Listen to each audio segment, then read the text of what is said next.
Hello students, welcome back to the lecture series by Biogenesis. In this lecture of molecular biology, I will be continuing with the chemical mutations part 2 of this lecture.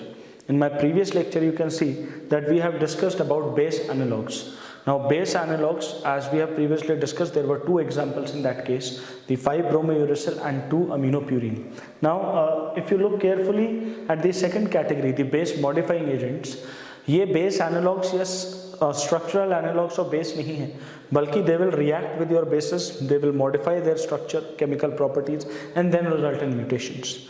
The base modifying agents can be further divided into three categories. What are those three categories? Deaminating agents, then we have hydroxylating agents, and number 3 which we have called as alkylating agents. तो तीन categories में आपके base modifying agents हैं. As previously mentioned in the lectures कि base modifying agents किसी भी stage of cell cycle पर act कर सकते हैं, not only DNA replication. जबकि base analogues जो आप पिछले lecture में पढ़ेंगे वो सिर्फ DNA replication पर act करते हैं, like 5-bromouracil and 2-aminopurine. So let us now proceed. I am going to define the category number 1 for you. तो base modifying agents का first category called as deaminating agents. Deaminating agents का best example है nitrous acid. आपको बताया गया है previous lectures में mutation में कि डीएमिनेशंस उन बेसिस में कॉमनली है जिनमें भी एक्सोसाइक्लिक अमीन ग्रुप है और वो इजीली रिमूव हो तो स्ट्रक्चर चेंज होकर न्यू आपके बेसिस बनेंगे which can alter the pairing potentials. For example adenine पर यदि नाइट्रस एसिड एक्ट करे, if adenine is being treated with nitrous acid or reacts with nitrous acid, the base which is being generated, a modified base generated called as hypoxanthine. Hypoxanthine के साथ problem क्या है कि it mispairs with cytosine, जबकि normal adenine used to pair with what, thymine. ये जो hypoxanthine generate हुआ है it will mispair with cytosine and it will create a problem called as AT to GC transition, जो मैं आपको पढ़ाता आ रहा हूँ स्टार्टिंग से, that purine replace by purine and pyrimidine replace by pyrimidine. Another example that we have cytosine का deamination, it results in formation of uracil और आपको पता है कि uracil pairs with what, adenine, and this is finally going to result in what, GC to AT transition.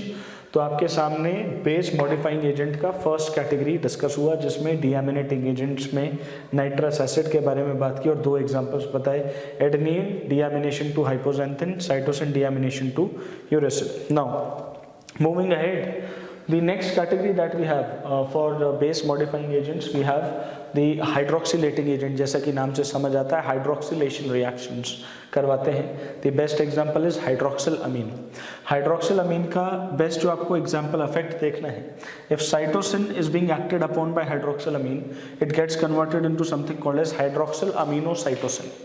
तो cytosine पर hydroxyl amine का action होगा तो उसका क्या बनता है, hydroxyl अमीनोसाइटोसिन.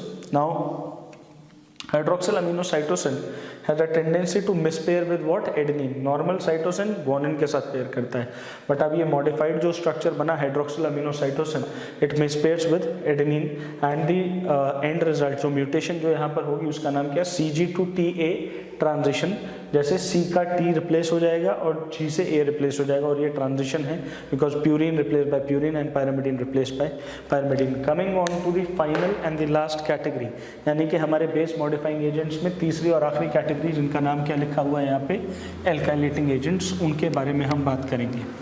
So coming on to the third category which we are calling as what, the alkylating agents. So alkylating agent as the name indicates, जैसा कि यह नाम से भी clear है, which adds alkyl groups, right? So add alkyl groups to the DNA. So bases में alkyl groups का addition करके modifications करवा सकते हैं. They are called as what, alkylating agent.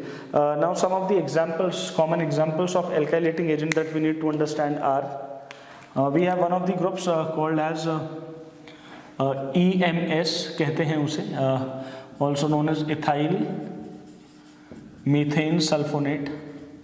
So ethyl methane sulfonate कहते हैं. Then we have another group called as MMS, which is called as methyl methane sulfonate. Methyl methane sulfonate, remaining नाम same रहेगा. These are two common examples. So Example number 1 called as EMS, ethyl methane sulfonate. Then we have MMS called as methyl methane sulfonate. Now coming on to the next example, that we have one more example in this case called as NTG, called as nitrosoguanidine. So we have the next example over here called as the nitrosoguanidine. We also have one more example called as dimethyl nitrosoamine. Dimethyl nitrosoamine. So आपके सामने कुछ alkylating agents लिखे हुए हैं. If they react with the DNA, they are going to result in addition of the alkyl group, and there will be certain changes in the base altering base pairing potential.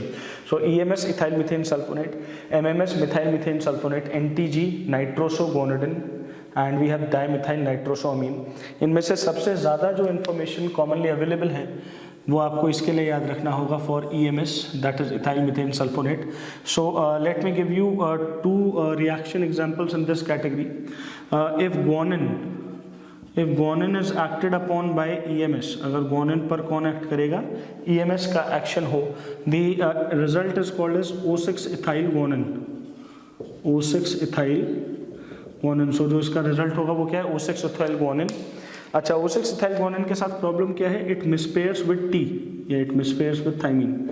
सो किसके साथ मिसपेयर कर जाता है, thiamine के साथ. कहने का मतलब क्या है यहाँ पर, नॉर्मल गुआनिन पर यदि EMS एक्ट करे तो उसमें इथाइल ग्रुप ऐड होगा C2H5, राइट. वो इथाइल ग्रुप ऐड होगा 6th पोजीशन पर, और स्ट्रक्चर का नाम क्या बन गया, O6 इथाइल गुआनिन. अब ये O6 ethyl guanine normal guanine नहीं रहा, ये किसके साथ मिसपेयर कर सकता है, सामने थाइमीन के साथ, और इसका जो एंड रिजल्ट होगा वो है GC2AT transition. So it is going to result in what, GC2AT transition में वो अब रिजल्ट करने जा रहा है. I hope that make sense to everyone. We have another important example. Guanine के साथ साथ एक और एग्जांपल यहाँ पर सीख लेते हैं, दैट थाइमीन. थाइमीन पर EMS का यदि एक्शन हो जाए तो हमारे पास जो रिजल्ट है वो है O4 ethyl thymine. O4 ethyl thymine. So the next example that we have is O4 ethyl thymine. अब ये यहाँ पर भी नाम से क्लियर है, थाइमीन पर 4th पोजीशन पर इथाइल ग्रुप आकर लग गया. ये अब नॉर्मल थाइमीन नहीं रहा, इसकी बेस पेयरिंग प्रॉपर्टीज ऑल्टर हो जाएंगी. ये मिसपेयर करता है G के साथ, mispair with guanine. This is going to mispair with what, guanine. और इसका एंड रिजल्ट क्या होता है, Ta2CG ट्रांजिशन. तो इसका एंड रिजल्ट क्या होगा, Ta2CG ट्रांजिशन. सो यहाँ पर आप देखते हैं कि मैंने एक common alkyl group, alkylating agent का एग्जांपल आपको दिया. EMS ethyl methane sulphonate, ethyl group add करना जानता है. जैसे गुआनिन में EMS ऐड हो तो O6 इथाइल गुआनिन, ये नॉर्मल गुआनिन नहीं है, मिसपेयर करेगा किसके साथ, थाइमीन के साथ. यदि मिसपेयरिंग करेगा तो प्रॉब्लम क्या होगी, कोई ना कोई ट्रांजिशन यहाँ पर दिखेगा, म्यूटेशन GC2AT ट्रांजिशन. थाइमीन पर 4th पोजीशन पर ethyl group, so O4 ethyl thymine mispairs with G. इसका एंड रिजल्ट क्या है, Ta2CG ट्रांजिशन. इसके साथ ही हमने केमिकल म्यूटेशंस का पार्ट 2 खत्म किया, जहां पर हमने बेस मॉडिफाइंग एजेंट्स पढ़े, और 3 types of base modifying agents हमने यहां पर देखा. Deaminating agents, then we discuss about hydroxylating agents, then we also discuss about the alkylating agents. That's all for the lecture of base modifying agents part 2 of chemical mutation. In the last part और part 3 of chemical mutation we will be dealing with the intercalating agents finally. Thank you and have a nice day.